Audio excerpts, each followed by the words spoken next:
जो मिला वही अनमोल था। भाई की शादी में रिश्तेदार इकट्ठा हो रहे थे। मेरी छोटी बहन निम्मी और उसके पति के आने का समय हो रहा था। सब बेचैनी से इंतजार कर रहे थे, बस मैं थोड़ी परेशान थी। कारण था मेरी हीन भावना। मेरी शादी हुई थी करीब 5 साल पहले, मुझसे 10 साल बड़े शांतनु से। मम्मी की बीमारी में बड़ी बेटी को होने का टैक्स चुकाया था मैंने। बीए करते ही जो पहला रिश्ता मिला, आनन फानन में शादी तय कर दी गई, या कहें निपटा दी गई।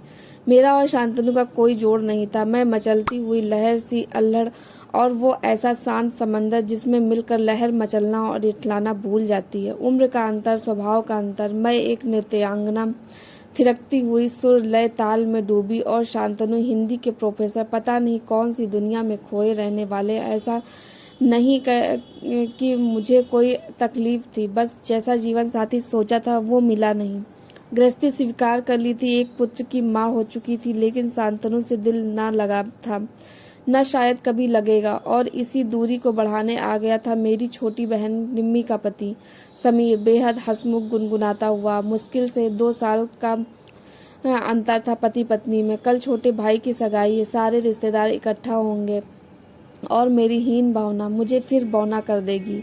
दीदी कितनी पतली हो गई हो, जीजा जी कहाँ है, किट्टू कहाँ है। निम्मी 6 महीने की बिटिया को गोद में लिए थी, आते ही लिपट गई। उसके पीछे पीछे समीर आ रहा था, हंसता गुनगुनाता। मैंने कहा, अब तुम आ गए हो, अब रौनक होगी। शाम को सब बैठे हंसी मजाक कर रहे थे, जहाँ समीर की हाजिर जवाबी और चुटकुले माहौल को उमंग से भर रहे थे। वहीं मेरे पति एक नपी तुली मुस्कुराहट फेंक कर किट्टू के साथ खेलने में व्यस्त थे। हद कर देते हैं ये भी। स्वाति दीदी, एक डांस हो जाए। मेरे भाई ने मुझे खींचा, शांतनु को भी बुलाने लगा। इन्होंने दूर से ही हाथ जोड़कर मना कर दिया। कुछ लोगों की फुसफुसाहट मेरा मन खिन्न कर गई। स्वाति के पति बहुत मनघुन्ने टाइप के लगते हैं। मैं पलटने वाली ही थी कि समीर ने हाथ पकड़कर रोक लिया। मैं हूं ना आपका डांस पार्टनर। उस दिन मैं इतना खुलकर नाची। हालांकि निम्मी की किस्मत से थोड़ी ईर्ष्या भी हुई। सबके बहुत कहने पर शांतनु गाना गाने के लिए तैयार हुए। मेरी तो हालत ही खराब थी। आज तो नाक कट कर रहेगी। जो इंसान कभी गुनगुनाता नहीं, वो इतने लोगों के बीच क्या गाएगा।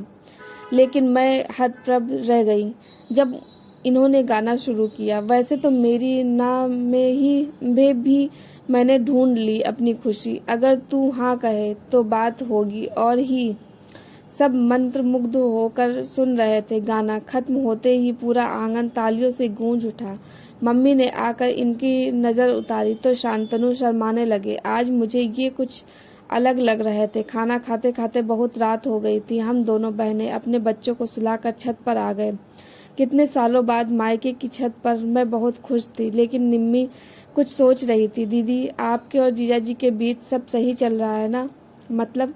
मैंने लंबी सांस लेकर कहा, हाँ, तुम्हारे जैसा परफेक्ट हिसाब तो नहीं है यार, बस चल रहा है। क्यों पूछ रही हो? निम्मी एकदम से उदास हो गई।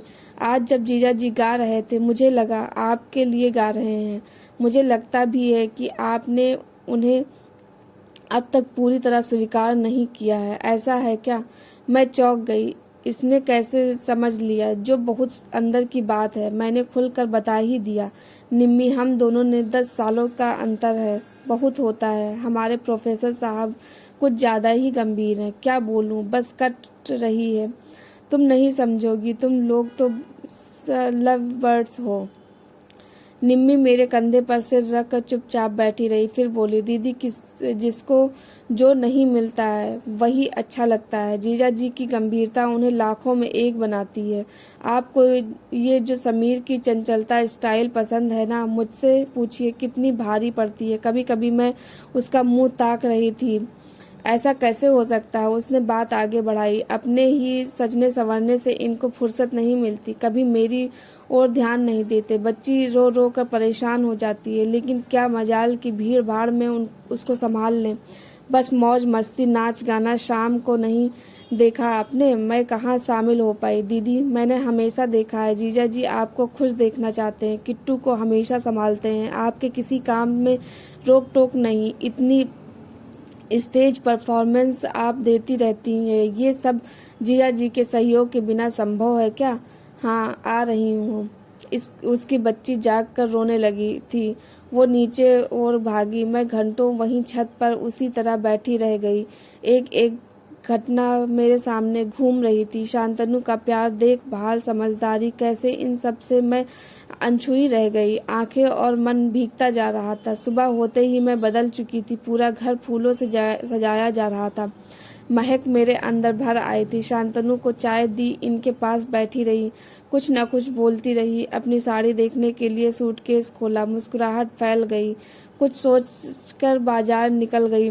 शाम को सब तैयार हो रहे थे। मैंने पीली साड़ी पहनी और शांतनु के लिए वैसा ही कुर्ता पजामा निकालकर उनकी ओर बढ़ा दिया। शांतनु ने हैरत से मेरी ओर देखा। ये किसका है? मेरा वाला कुर्ता दो।